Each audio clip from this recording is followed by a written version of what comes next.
Captain Jiwon Park stood on the bridge of the Eternal Dawn, watching the stars drift past the viewport. She had been doing this job for 20 years, and in all that time, nothing truly dangerous had ever happened. Space exploration had become routine, almost boring. The galaxy was mapped, the major powers had their territories, and humanity kept to itself in its quiet corner of the universe. Today felt different. The survey ship had picked up strange readings 3 days ago, deep in the void reaches where no one bothered to go. Dr. Hyunwoo Choi, her chief scientist, had been practically vibrating with excitement ever since. He stood next to her now, his eyes fixed on the massive structure floating in the darkness ahead. It was enormous, easily the size of a small moon, and it looked older than anything Jiwon had ever seen. The surface was covered in symbols that seemed to shift and change when she looked at them directly. Her instrument said the structure was made of materials that shouldn't exist, arranged in patterns that made no sense. "This is incredible," Hyunwoo whispered. "Captain, I think this is precursor technology. The civilization that died out millions of years ago. We've found fragments before, but nothing like this. This is intact." Jiwon felt a chill run down her spine. Every child in human space learned about the precursors in school. They had been the galaxy's first great civilization, spanning thousands of worlds before they mysteriously vanished. What they left behind was so advanced that modern species still couldn't fully understand it. "Can you read any of the symbols?" she asked. Hyunwoo nodded slowly, his tablet displaying translations. "Some of it. The computer is working on the rest, but what I can read is concerning. There are warnings. Something about weapons, storage, containment. This is a weapons cache? I think so. A big one." Hyunwoo looked up at her, his face pale. "Captain, we need to report this immediately. If there are precursor weapons here, functional ones, they could change the balance of power in the entire galaxy." Jiwon was about to give the order when her communications officer called out, "Captain, we have incoming ships. Multiple contacts dropping out of faster-than-light travel. They're big." The viewport filled with massive warships, their hulls covered in dark scales that seemed to absorb the starlight. Jiwon recognized the design immediately. Vrek Dominion vessels. The Vrek were one of the galaxy's major powers, a reptilian species known for their aggressive expansion and military strength. "Hail them," Jiwon ordered, keeping her voice calm. "Let them know we're a civilian survey vessel from Earth and we're conducting authorized research in unclaimed space." The response came quickly. The Vrek commander appeared on the screen, his scaled face twisted in what might have been amusement. His translator rendered his hissing voice into flat, emotionless words. "Human vessel, you are trespassing in space claimed by the Vrek Dominion as of this moment. This structure and all surrounding territory now belong to us. Withdraw immediately or be destroyed." Jiwon felt her stomach tighten. This was wrong. The void reaches had been unclaimed space for centuries. You couldn't just declare ownership because you showed up with guns. "Commander, with respect, this region is not under any species jurisdiction. We discovered this structure first and under galactic law." "Galactic law is whatever the strong say it is," the Vrek interrupted. "You humans have been hiding in your little corner for 200 years, sleeping while the real powers shape the galaxy. You have no claim here. You have no power here. You are children playing in a garden you don't understand." Hyunwoo grabbed Jiwon's arm. "Captain, we need to send the data back to Earth, everything we've found. If they're going to take this place, at least our people should know what's here." She nodded. "Do it. Full transmission, maximum priority." The Vrek commander's eyes narrowed on the screen. "What are you doing?" "Reporting our findings to Earth Command, as is our right and duty." "You will cease all transmissions immediately." Jiwon straightened her shoulders. "We're a civilian research vessel. We're not armed. We're not a threat to you. We're just doing our job." The Vrek commander made a sound that the translator couldn't interpret. Then he said, "Fire." The first shot hit the Eternal Dawn amidships, tearing through the hull like paper. Alarm screamed. The lights flickered. Jiwon grabbed the armrest of her chair as the deck tilted beneath her feet. "Return fire," someone shouted, but there was nothing to fire with. The Eternal Dawn had sensors, scanners, research equipment.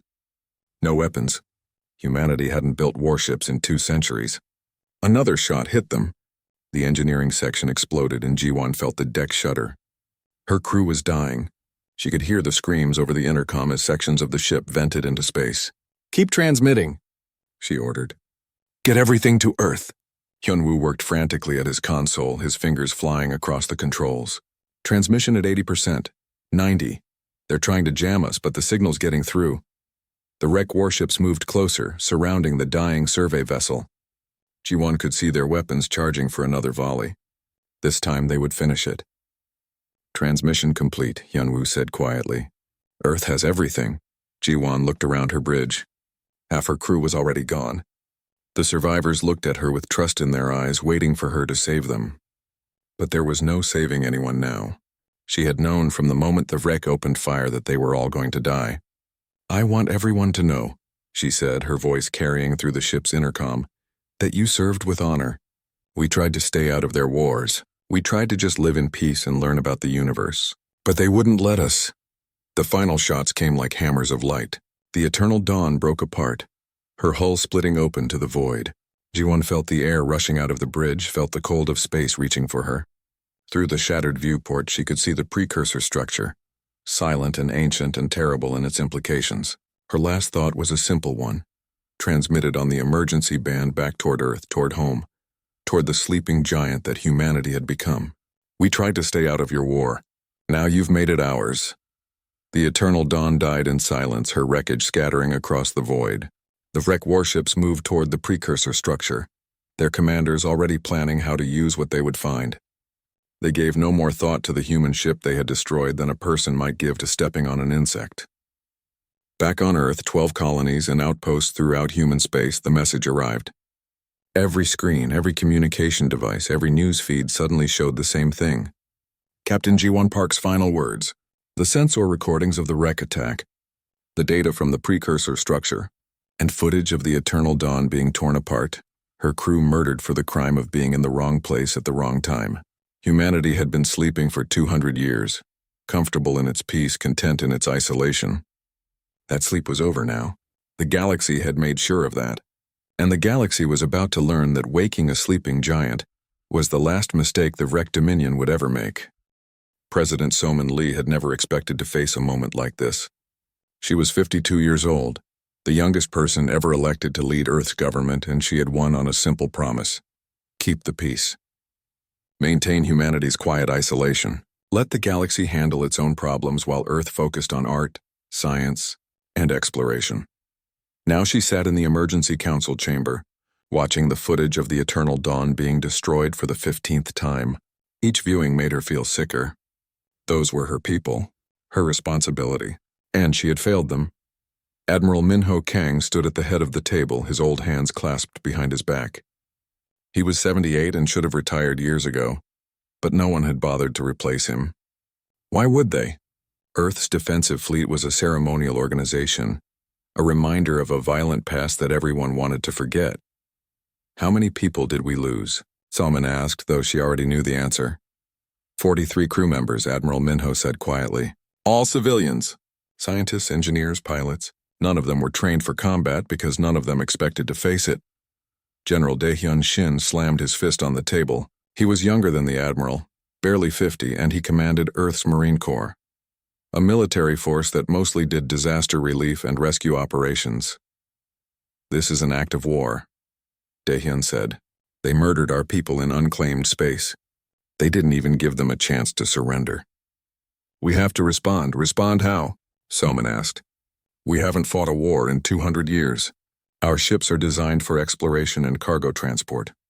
Our military exists on paper but barely in reality. The wreck have thousands of warships. We have ceremony and history. Not quite true, Madam President. Everyone turned to look at Admiral Minho. The old man's face was grim but determined. What do you mean? So-min asked.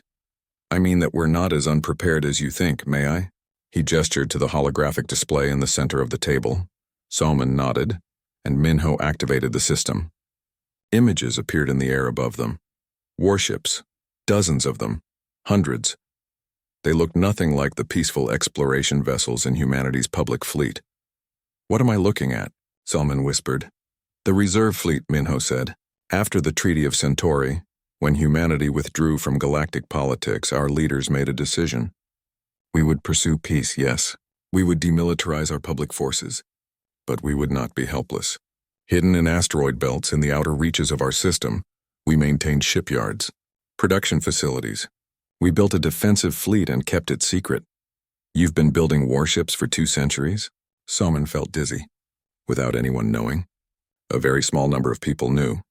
Each president was briefed, sworn to secrecy, and given the codes to activate the fleet if the time ever came. Minho looked at her steadily. Your predecessor died before she could brief you. I apologize for that. But the time has come, Madam President. The question is, will you wake the fleet? Soman looked around the table. General Daehyun was nodding. The other council members looked shocked but thoughtful. Only one person seemed uncertain.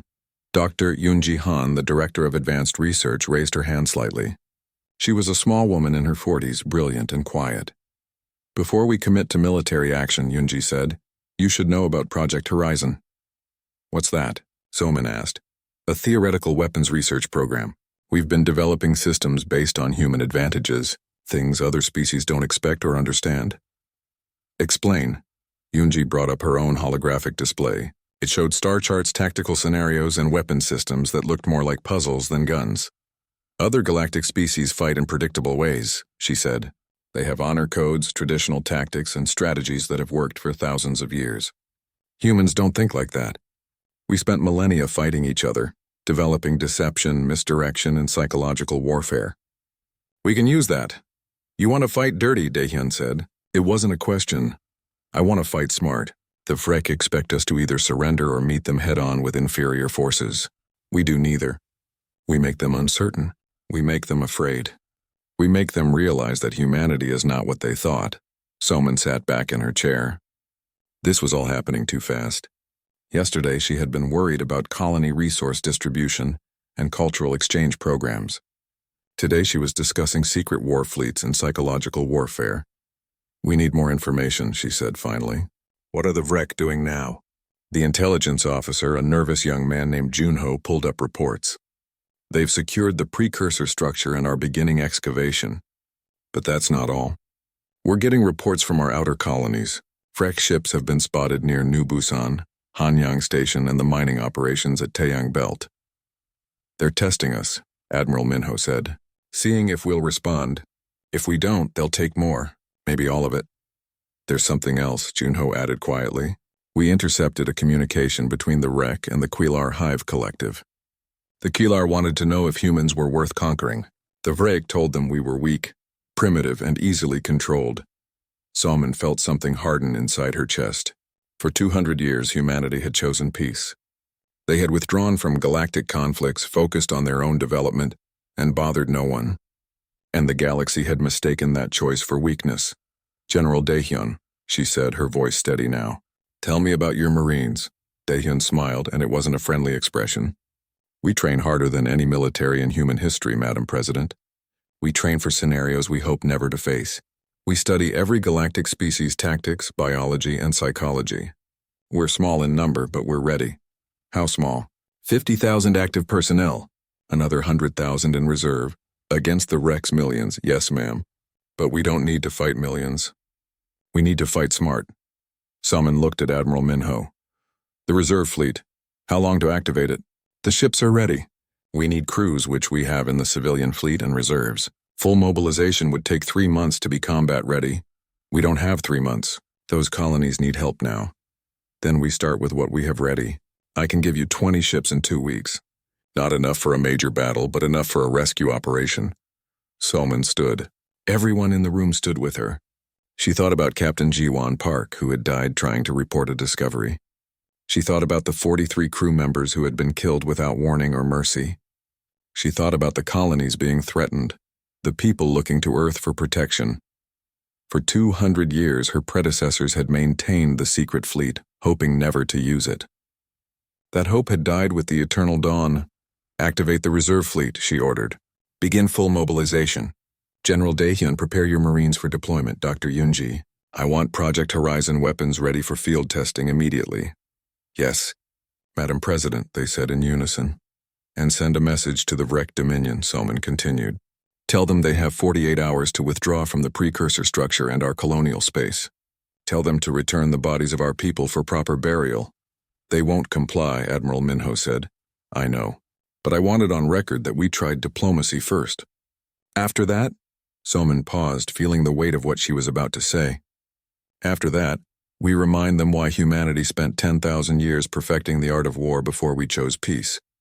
The council dispersed to their tasks. Soman stood alone in the chamber, looking at the star chart above the table.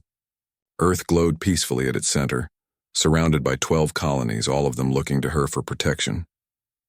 She touched the control pad, and the secret shipyards appeared on the map. Hundreds of ships, thousands of weapons, decades of preparation, all sleeping, waiting for this moment. "Wake up," she whispered to the fleet. "It's time." Across human space, in hidden facilities and secret stations, the reserve fleet came to life. Ships that had been dark for decades lit up, weapon systems activated, and thousands of people who had trained their entire lives for a war they thought would never come receive their orders. Humanity was going to war, and the galaxy had no idea what was coming. Commander Yuna Baek guided the Ghost Protocol through the asteroid field with practiced ease. Her ship was small, barely larger than a fighter, and it was designed for one thing: not being seen. Every surface absorbed sensor waves. Every system ran silent. Even her crew of 5 spoke in whispers, though sound didn't matter in space. 3 months had passed since President Samin's declaration of war, and the galaxy was confused. Human forces weren't fighting the way they were supposed to. They didn't mass their fleets for grand battles. They didn't defend territory to the last soldier. They did things that made no tactical sense to the wreck commanders. Things like what Yuna was about to do. "Target in sight," her sensor officer whispered. "Vrek supply depot, exactly where intelligence said it would be." Yuna studied the holographic display. The depot was huge, a sprawling station where the wreck gathered fuel, ammunition, and food for their fleets. It was also supposedly well defended, with patrol ships and weapon platforms covering every approach. But the Vrek made assumptions. They assumed enemies would come in shooting, weapons hot, announcing their presence. They had never encountered an enemy who would drift through space for 3 weeks, powered down to minimum, waiting for the perfect moment. "Weapon status?" Yuna asked. "Ready. 1 shot like you ordered. After that, we run." "Good. Wait for my mark." The Ghost Protocol floated closer.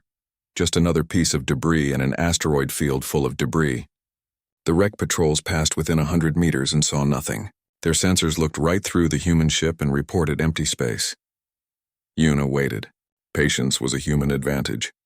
Other species got impatient, made mistakes, rushed. Humans could wait forever if necessary. An hour passed.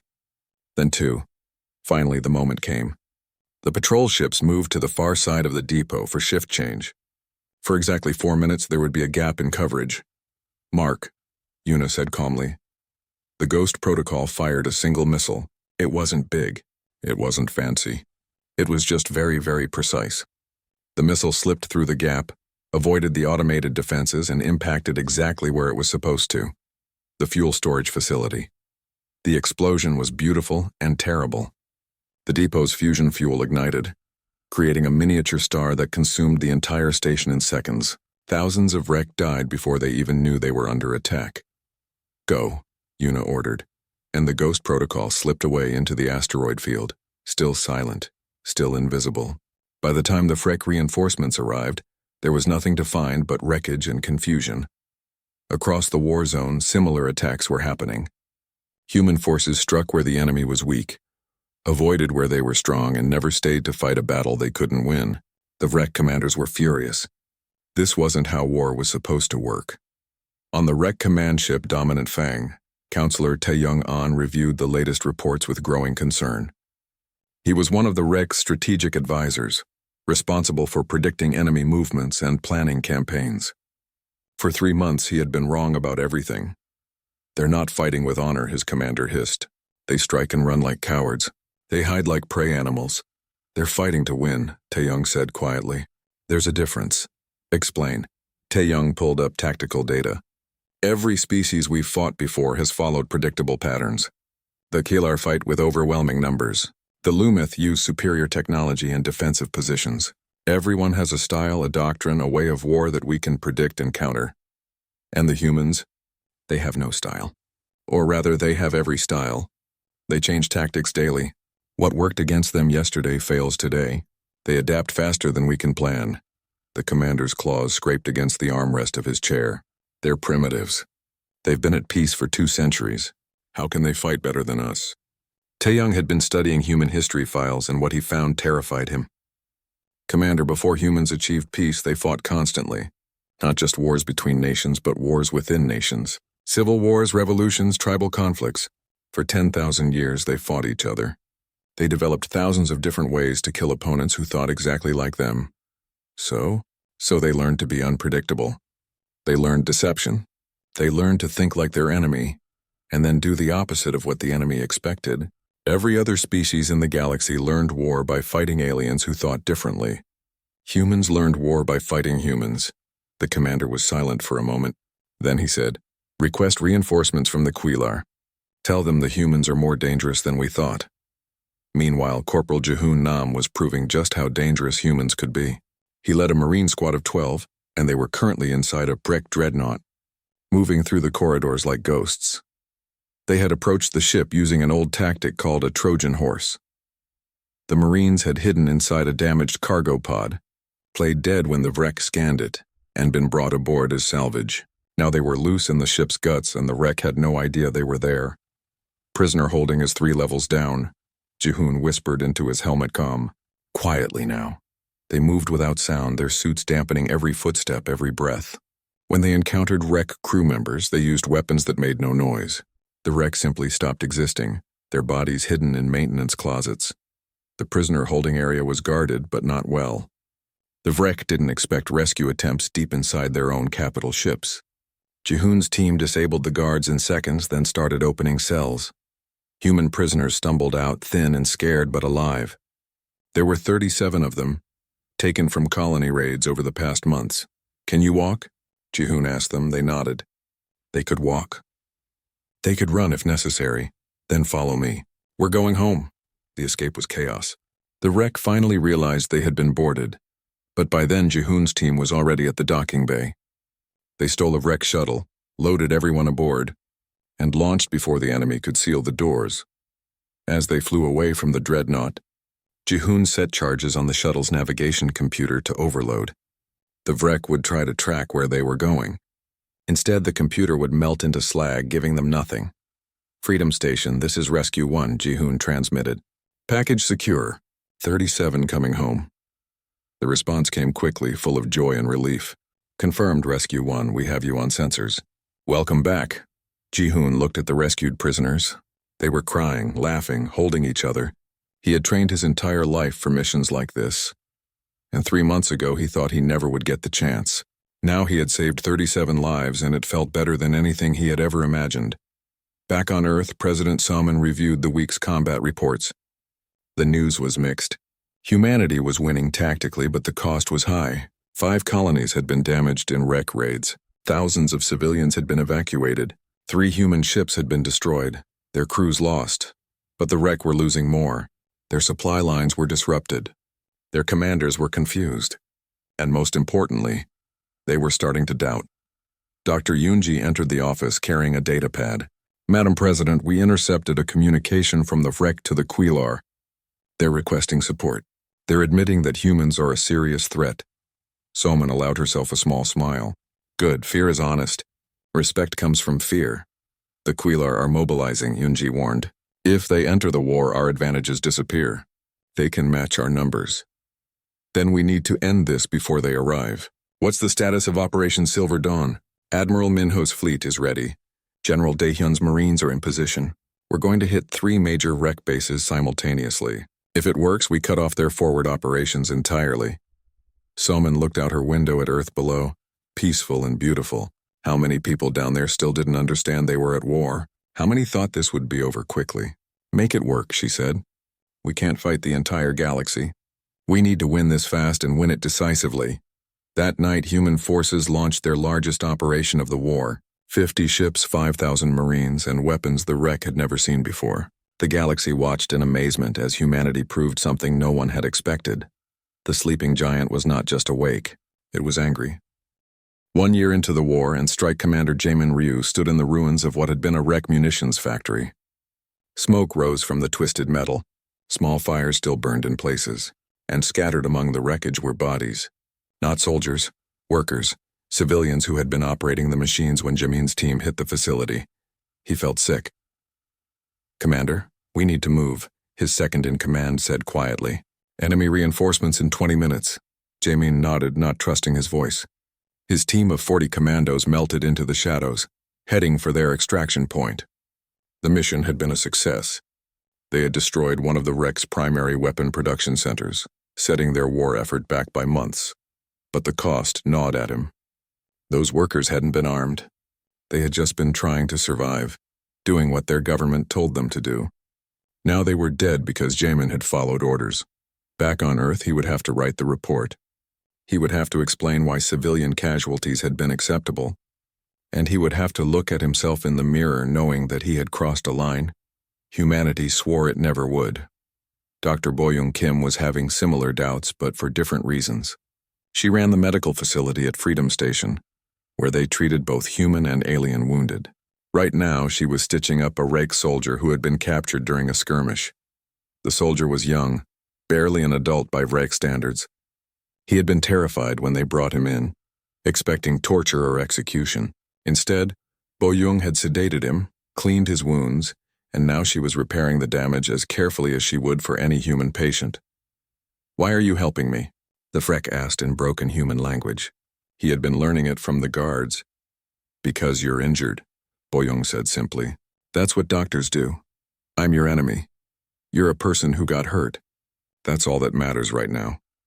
The Wreck was quiet for a moment. Then he said, "I did not want to fight. They made me. My family. They said if I did not serve, my family would lose everything. Status, home, food. I had no choice." Boyoung's hands stilled. She looked at the young soldier, really looked at him, and saw fear and regret and confusion, the same expressions she saw in human soldiers when they came back from combat. "What's your name?" she asked. "Kethis." "Well, Kethis, you're going to be fine. The wound wasn't as bad as it looked. You'll heal, and then what? Execution? No, we don't do that. You'll be held as a prisoner of war, treated according to galactic conventions, and when this is over, you'll go home." Kethis stared at her like she had said something impossible. "That is not how the Vrek would handle human prisoners." "I know," Boyoung said quietly. "That's why we're different." She finished the stitching and moved on to the next patient, but Kethis's words stayed with her. How many Vrek soldiers were like him? How many had been forced into this war against their will? And how many had died in strikes like the one Jamin had just conducted? On Earth, President Soman faced a crisis of a different kind. The war had united humanity at first, but cracks were showing. The Hawks wanted total victory, complete destruction of the Wreck military capability. The Doves wanted immediate peace negotiations, arguing that every day of war was a day humanity lost its soul. Ambassador Siwoo Park stood before the council, having just returned from a secret meeting with Quilar representatives.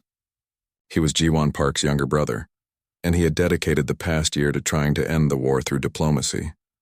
"They'll negotiate," Siwoo said. "The Quilar don't want to fight us. They entered the conflict because they believed we were building planet-killer weapons. They thought we were a threat. We weren't building anything like that," General Daehyun said. "It was a lie. They didn't know that. And the Vrek encouraged their suspicions." Siwoo pulled up diplomatic correspondence. "The whole war started because of miscommunication and fear. The Vrek thought we were weak. The Quilar thought we were dangerous, and we thought everyone would leave us alone if we just stayed quiet. We were wrong," Admiral Minho said. Silence was mistaken for weakness. President Soman rubbed her temples. She looked 10 years older than when the war started. "What are the Quilar's terms?" "They want proof we're not building superweapons. They want open inspections of our military facilities. And they want us to share the precursor data we found." "Absolutely not," Daehyun snapped. "We're winning this war. We don't negotiate from a position of strength by giving away our advantages." "Are we winning?" Siwoo asked quietly. "We've lost 5,000 people. 30 colonies are damaged. Our economy is strained. And if the Quilar enter the war fully, we lose everything. That's not winning. That's bleeding." The debate raged for hours. Finally, Soman made a decision that would define her presidency. "General Daehyun, I want you to execute Operation Final Dawn, capture of Vrek Command Center. I want their complete military plans, their communication networks, everything." "Yes, Madam President." "Siwoo, you'll prepare a broadcast for the Galactic Assembly. We're going to show them exactly what our military capabilities are. Every ship, every weapon, every advantage. We're going to remove all doubt about whether we can defend ourselves. That's dangerous, Siwoo warned. If they know everything, then they'll know attacking us is suicide, Soman interrupted. We've been keeping secrets because we thought mystery was protection. But mystery breeds fear and fear breeds war. It's time for honesty. 3 weeks later, General Daehyun's forces hit a Vrek command center in a lightning assault. They captured the facility intact, along with complete records of Vrek military planning. What they found confirmed Siwoo's worst fears. The war had been planned years in advance. The Vrek had intended to enslave humanity, believing humans were too weak to resist. The attack on the Eternal Dawn hadn't been spontaneous. It had been the opening move in a campaign to break humanity's spirit. But they had underestimated badly. And now their plans lay in ruins, captured by the very people they had meant to conquer. President Somin read the reports and felt cold fury settle in her chest. They had tried to enslave her people. They had murdered Captain Jiwon and her crew as the first step in a campaign of subjugation. Every human who had died in the past year had died because the Vrek thought humans were prey. She stood before the Galactic Assembly, her image broadcast to every major world in known space. Behind her, holographic displays showed Earth's true military strength. The reserve fleet, the hidden shipyards, the weapons systems, all of it revealed for everyone to see. For 200 years, Somin said, her voice steady and clear, humanity chose peace. We withdrew from your conflicts. We built a civilization focused on art, science, and exploration. We did not interfere in galactic politics because we believed in letting others find their own path. The chamber was silent. Thousands of alien representatives watched and listened. You mistook our choice for weakness. The Vrek Dominion murdered 43 of our people and called it the beginning of conquest. They thought we would submit. They were wrong. The displays shifted, showing battle footage. Human ships outmaneuvering Vrek warfleets. Marines executing perfect operations. Weapons that the galaxy had never seen before striking with devastating precision. We didn't want this war. We tried to avoid it. But we will not lose it. This is our strength revealed for all to see. We can defend ourselves. We can strike back. And we will fight for as long as necessary to protect our people. Someone's expression softened slightly. But we don't want to fight forever. We want what we've always wanted. Peace. The chance to live our lives without fear. The ability to explore the universe without violence. She looked directly into the camera. To the Vrek Dominion. You have 1 week to withdraw from all human territory and return to your borders. You will cease all military operations against humanity. In exchange, we will not pursue you. We will not seek revenge. We will simply return to the peace we should never have been forced to abandon. To the Quailar Hive Collective, we are not your enemy. We never were. We will open our facilities to your inspectors. We will share our knowledge. And we ask only that you recognize our right to exist in peace. And to the rest of the galaxy, this is who humanity is. We are peaceful when allowed to be. We are fierce when forced to be. We want friendship, but we will accept isolation. We seek cooperation, but we will survive alone. The choice is yours, the broadcast ended. Across the galaxy, billions of beings processed what they had seen. Humanity wasn't a sleeping backwater. They were a sleeping dragon, and the Vrek had been foolish enough to wake it. In his cell at Freedom Station, Kethis watched the broadcast with the other prisoners. When it finished, he turned to the guard. Will there be peace? He asked. The guard shrugged. That depends on your leaders. We've done our part. Kethis hoped they would choose wisely. He had seen what humans could do when pushed. He didn't want to see what they could do if they truly let themselves become monsters. 18 months after the Eternal Dawn was destroyed, Ambassador Siwoo Park stood in a conference room that straddled the border between human and Vrek space. The station had been built specifically for these negotiations, neutral ground where neither side had advantage. Across the table sat Counselor Taeyong-an, who had defected from the Vrek military 3 months ago. He had brought with him intelligence that changed everything. The Vrek Dominion was collapsing from within. The conscripts are refusing to fight, Taeyong explained. Ever since Dr. Boyoung Kim started broadcasting her medical treatments of prisoners, showing how humans treat captured Vrek with dignity, our soldiers started questioning the war. They ask why they should die for leaders who lied to them. Siwoo listened carefully.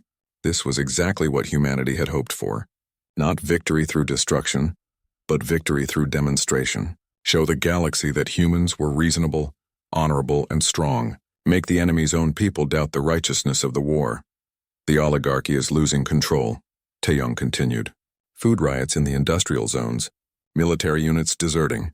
3 colony governors have declared independence and requested protection from human forces. We can offer that protection, Siwoo said. But we need formal peace first. No more attacks. No more raids. Complete withdrawal from human space. Taeyong nodded slowly. I can convince them. They know they've lost. They just need a way to surrender that doesn't look like surrender. Then let's give them that. The Treaty of Terra took 6 weeks to negotiate. In the end, it was revolutionary. Not just a ceasefire, but a complete restructuring of relationships between humanity and the galactic powers. The Rec Dominion withdrew from all disputed territories. They released all human prisoners. And in exchange, humanity offered something no one expected: aid. Medical supplies, food shipments, and technology sharing to help the Rec rebuild their society without the military oligarchy. The Quilar Hive Collective, which had been preparing to enter the war, instead became humanity's first true ally. They inspected human facilities, found no planet-killer weapons, and apologized for their suspicions. In return, humanity shared the precursor data, and joint research teams began studying the ancient weapons cache together. The Lumith Consortium, which had stayed neutral throughout the conflict, immediately opened trade negotiations. They recognized strength when they saw it, and they wanted humanity as a partner, not an enemy. President Somin signed the treaty in a ceremony broadcast across the galaxy. She used a pen that had belonged to Captain Jiwon Park, recovered from the Eternal Dawn's wreckage. It seemed fitting that Jiwon's sacrifice would help right the peace. This war should never have happened, Somin said in her address. It began with assumptions and fear. It continued with blood and loss. But it ends with understanding and hope. Humanity has proven we can defend ourselves. Now we will prove we can build something better. Admiral Minho Kang retired the day after the treaty was signed. He was 80 years old and had served his entire life preparing for a war he hoped would never come. Now that it had come and gone, he was ready to rest. General Daehyun Shin took over as head of the new Galactic Defense Initiative, a combined force of human Quilar and reformed Rec units dedicated to preventing future conflicts. His first act was to establish the Academy of Unity, where soldiers from all species would train together. Dr. Yoon-ji Han converted Project Horizon into peaceful research. The weapons that had helped win the war were analyzed not for military value, but for understanding. How could psychological tactics prevent conflicts? How could information sharing reduce fear? How could technology bring people together instead of tearing them apart? Commander Yuna Bayek became an instructor at the academy, teaching stealth tactics and strategic patience. Her students came from a dozen different species, and she treated them all the same. War was war, regardless of who fought it, and everyone needed to understand both how to fight and why not to. Corporal Ji-hoon Nam, now a captain, ran rescue and recovery operations. The galaxy still had conflicts, but now when people were trapped or endangered, they called for human help. Humanity had proven they would risk everything to save people, even former enemies. Dr. Boyoung Kim expanded her medical facility into the largest hospital in known space. She treated everyone who came through her doors regardless of species or politics, and she trained thousands of doctors in the philosophy she had developed during the war. Every patient is just a person who needs help. Strike Commander Jaemin Ryu left the military. The civilian casualties from his final mission haunted him, and he couldn't continue knowing he might be ordered to do it again. Instead, he became a teacher, working with children on the colonies. He taught them about peace, about the cost of war, and about the importance of never forgetting what violence truly means. Kethis, the young Rec soldier Dr. Boyoung had treated, returned home to find his world transformed. The oligarchy had fallen, democracy was spreading, and humans were there, not as conquerors but as partners in rebuilding. He joined the new Vrek Diplomatic Corps, dedicating his life to ensuring his people never forgot the lessons of the war. Counselor Taeyong became the Vrek's ambassador to Earth. He lived in a small apartment in New York, worked tirelessly to repair the damage his people had caused, and became friends with many humans. He never forgot that he had once believed them weak. That mistake had cost millions of lives on both sides. 20 years passed. A new generation grew up in a galaxy that had learned from its mistakes. They studied the war in school, watched footage of the battles, and asked their parents what it had been like. On the anniversary of the Eternal Dawn's destruction, a memorial service was held at the site where she had died. The precursor structure had been converted into a research station, staffed by scientists from 20 different species. They worked together, sharing knowledge, building understanding.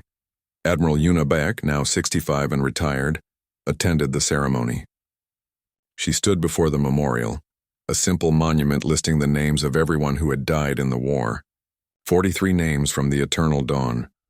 5,000 more from the 18 months of conflict that followed. "We remember them," she said to the assembled crowd, "not just for how they died, but for what their sacrifice built. They died in a war that should never have happened. We live in a peace that must never be broken." Young students from the Academy of Unity, human and alien standing together, placed flowers at the memorial. They had been born after the war, but they understood its importance. Peace wasn't natural. It wasn't automatic. It had to be chosen, defended, and maintained. Back on Earth, in the executive office where President Soman had once made the decision to activate the reserve fleet, the current president stood looking at the same star chart. The hidden shipyards were still there, still maintained, still ready. Humanity would never again be unprepared, but they were no longer alone. The Kilar had ships stationed in human space, not as occupiers, but as allies.